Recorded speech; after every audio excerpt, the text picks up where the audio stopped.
আসসালামু আলাইকুম, সবাই কেমন আছেন? আজকে আরও একটা মজার রেসিপি নিয়ে চলে আসলাম আপনাদের মাঝে। এই রেসিপিটা অনেকভাবেই করা যায়। আজকে আম্মু নোনা ইলিশ দিয়ে করবে। দেখতেই পাচ্ছেন কত লোভনীয় হয়েছে। শুধু এটা দিয়ে 2-3 প্লেট ভাত খাওয়া সহজেই হয়ে যাবে। মজা। এবার চলেন মূল রেসিপিতে চলে যাই।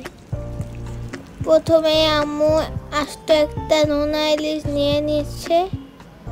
এবার এটা আঁশ সারিয়ে নেবে। আর অন্যদিকে আম্মু নিয়ে নিচ্ছে কিছু লাউ পাতা। আর এখানে আম্মু নিয়ে নিচ্ছে রসুন, শুকনো মরিচ। এটা আম্মু সব কিছু রেডি করে নিয়েছে।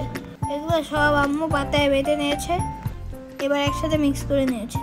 আর অন্যদিকে আম্মু পানি সিদ্ধ করে লাউ পাতাগুলো একটু চুবিয়ে নিচ্ছে। এতে লাউ পাতাগুলো নরম হয়ে যাবে। আম্মুর শুটকি বড়া করতে সহজ হবে।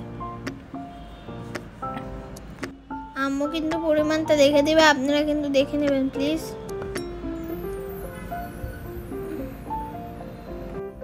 একে একে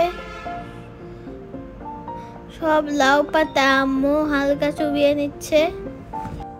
তারপরে ঢাকনিতে রেখেছে পানি ঝরার জন্য। অন্য একটি ফ্রাই প্যানে আম্মু তেল দিয়ে দিচ্ছে। দিয়ে দিল পেঁয়াজ কুচি।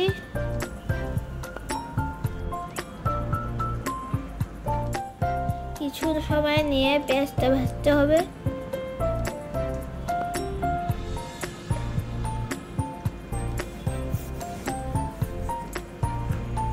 পেঁয়াজটা হালকা লাল হয়ে আসলে বেটে রাখা সবকিছু এটার মধ্যে দিয়ে দিতে হবে।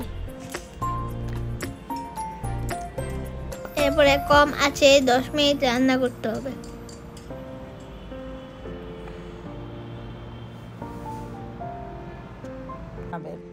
আপনাদের কোন অঞ্চলে এটাকে কি বলে আমাদেরকে কমেন্ট করে জানাবেন।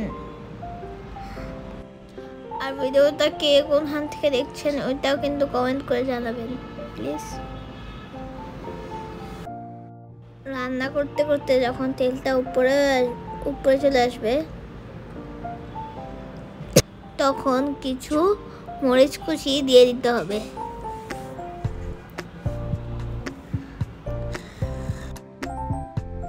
আর যদি আপনারা ঝাল কম খেতে চান তাহলে কম দিলেও চলবে বা না দিলেও চলবে। আরো 5 মিনিট রান্না করতে হবে। শেষ। শুধু এইভাবে খেলেও কিন্তু অনেক মজা লাগবে।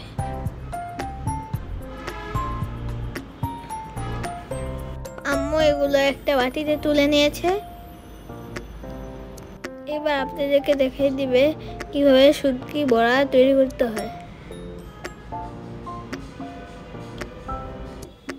একটা দেখে যদি না বুঝেন এর জন্য আম্মু আরেকটা দেখিয়ে দিচ্ছে। ধৈর্য ধরে বানালে খুবই সহজ।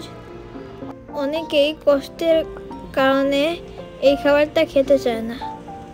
আর ধৈর্য ধরে বানালে কিন্তু এটা অনেক মজা।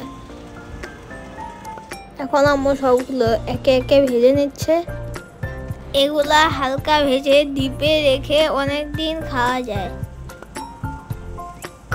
খাওয়ার আগে আবারও হালকা ভেজে নিতে হয়। আজকে খাওয়ার জন্য আম্মু একটু বেশি কড়া করে ভেজে নিয়েছে। হয়ে গেল মজাদার নোনা ইলিশের শুটকি বড়া। এবার পরিবেশনের পালা। পরিবেশনটা কেমন হলো কমেন্ট করে জানাবেন কিন্তু। আমাদের ভিডিওটা যদি আপনাদের ভালো লাগে তাহলে অবশ্যই লাইক কমেন্ট করে চ্যানেলটি সাবস্ক্রাইব করবেন প্লিজ। আর অবশ্যই আমাদের পাশে থাকবেন সবসময়।